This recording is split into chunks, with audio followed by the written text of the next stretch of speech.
সকলোৱে জানে যে আমাৰ পবিত্ৰ গণেশ মন্দিৰ অলপ দিনৰ পিছত গণেশ মন্দিৰৰ প্ৰাংগণত অলপ দিনৰ পিছত 31 জানুৱাৰী তাৰিখৰ পৰা আমাৰ শ্ৰী গণেশ যজ্ঞ মহোৎসৱ তেওঁলোকে উদযাপন কৰিবলৈ গৈ আছে।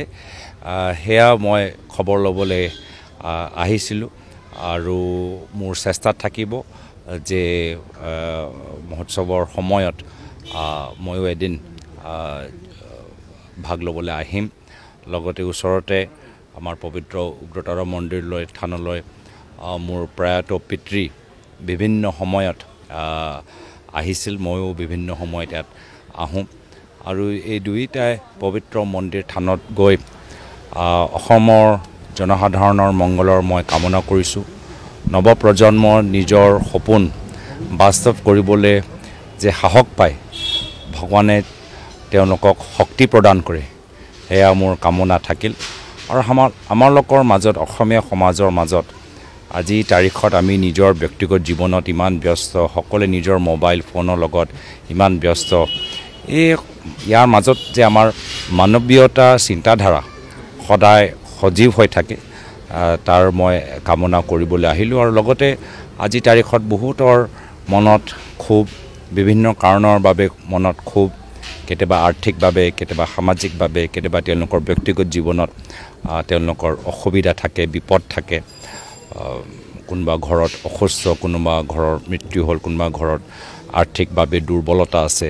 এই বিপদৰ সময়ত ভগৱানে যে তেওঁলোকক শক্তি প্ৰদান কৰে, সাহস প্ৰদান কৰে, সেয়া মোৰ কামনা। আৰু অসমীয়া সমাজ সদায় একত্ৰিত হৈ থাকক, সজীৱ হৈ থাকক, উৎসাহ আৰু উদ্দীপনা লৈ আমাৰ নৱপ্ৰজন্ম আগবাঢ়ি যাওক, সেয়া কামনা কৰিবলৈ মই উপস্থিত হৈছোঁ।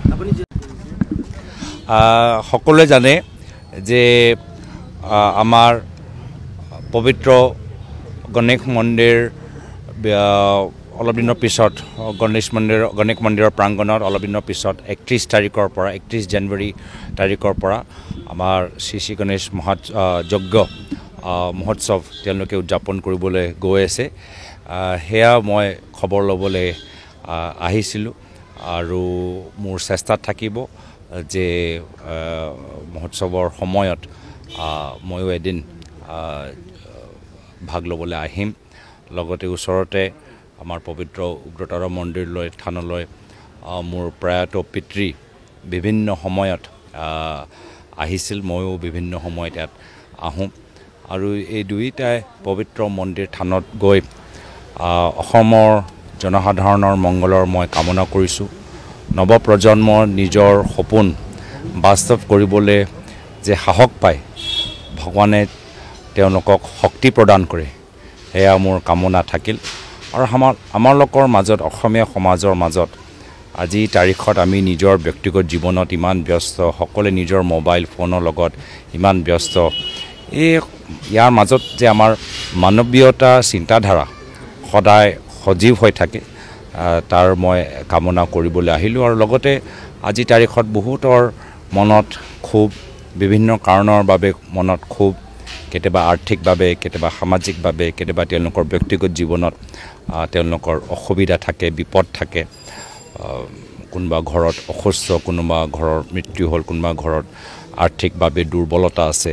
এই বিপদৰ সময়ত ভগৱানে যে তেওঁলোকক শক্তি প্ৰদান কৰে, সাহস প্ৰদান কৰে, সেয়া মোৰ কামনা। আৰু অসমীয়া সমাজ সদায় একত্ৰিত হৈ থাকক, সজীৱ হৈ থাকক, উৎসাহ আৰু উদ্দীপনা লৈ আমাৰ নৱপ্ৰজন্ম আগবাঢ়ি যাওক, সেয়া কামনা কৰিবলৈ মই উপস্থিত হৈছোঁ।